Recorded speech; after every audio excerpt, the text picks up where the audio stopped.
இப்ப அபூதர்னுடைய பேக்ரவுண்ட பத்தி சொல்லணும் அப்படின்னா, is a hardcore Islamic personality. Abu Dharr வந்து ஒரு தீவிரமான, காத்திரமான, உறுதியான ஒரு முஸ்லீம், ஒரு சஹாபி அப்படிங்கறத தாண்டி அவருடைய இஸ்லாமிக் கேரக்டரே வந்து ஒரு ரொம்ப ஹார்ட்கோர் ஆனது, ரொம்ப ஒரு அன்மேட்ச்டு இஸ்லாமிக் பர்சனாலிட்டி அப்படின்னு சொல்லலாம். ஏன்னா வந்து அவருடைய கோத்திரம் வந்து ஒரு வழிப்பறி கும்பல், அல்ல கிஃபார் கோத்திரம். இவருடைய இயற்பெயர் வந்து ஜுந்துப் இப்னு ஜுனாதா. இவர் வந்து ஒரு வழிப்பறி கும்பல், வழிப்பறி கோத்திரத்தில் இருந்து வருகிறார். அவர் வந்து சுருக்கமா சொல்றேன், இஸ்லாத்தை ஏற்றுக்கொள்கிறார். நபிகளார் சொல்றாங்க, உங்களுடைய இஸ்லாத்தை நீ வந்து பகிரங்கமா அறிவிக்காத, ஏன்னா நீங்க பகிரங்கமா, அதாவது நீ இஸ்லாத்தை ஏற்றுக்கொள்வது மக்கத்து குறைஷிகளுக்கும் கணவான்களுக்கும் செல்வந்தர்களுக்கும் இங்க இருக்கக்கூடிய பிக் ஷாட்ஸ் ஆஃப் தி சொசைட்டிக்கும் தெரிஞ்சிடுச்சுன்னு சொன்னா உங்களுடைய உயிருக்கே ஆபத்து ஏற்பட்டு விடும் என்று எச்சரித்த பிறகும், ஏன்னா உமர் பகிரங்கமாக அறிவிப்பது வேறு, அபூபக்கர் அறிவிப்பது வேறு, உஸ்மான் அவர்கள் அறிவிப்பது வேறு, ரசூலுல்லாஹி ஸல்லல்லாஹு அலைஹி வஸல்லம், ஏன்னா கோத்திரத்தில் ஓரளவுக்கு ஒரு வலுவான கோத்திர பின்னணி கொண்டவர்கள் இவர்கள். ஆனா ஜுந்துப் இப்னு ஜுனாதா என்று சொல்லப்படும் அபூதர் வந்து இவர் வந்து ஒரு பொருட்படுத்த தகுதி இல்லாத ஒரு சமூக படிநிலையில் கீழ்நிலையில் இருக்கக்கூடியவர், ஒரு வழிப்பறி கும்பல், நாகரிக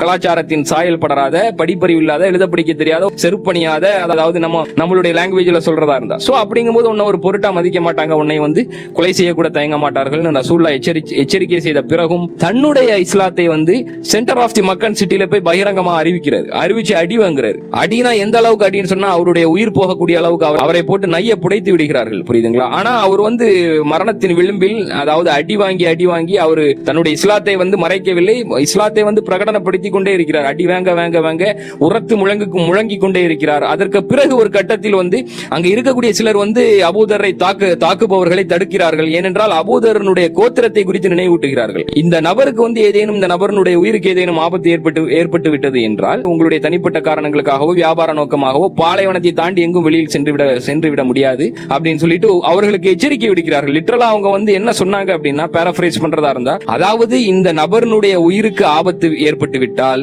உங்களில் யாரும் உயிரோடு இருக்க முடியாது அப்படின்னு சொல்றாங்க. இவருடைய கோத்திரத்தின் நபர்கள் உங்கள யாரையும் விட்டு வைக்க மாட்டாங்க. அதுக்கப்புறம் அபூதரை வந்து விடுறாங்க. சோ அபூதர் வந்து உயிர் பிழைக்கிறார். மொத்த அன்சாரிகளுடைய சிறப்புகளை பற்றி அல்லாஹ் திருக்குர்ஆனிலே குறிப்பிட்டுள்ளான். அஸ்ஸாபிகூனல் அவ்வலூன் மினல் முஹாஜிரீன வல் அன்சார் ரலியல்லாஹு அன்ஹும் வ ரது அன்ஹு.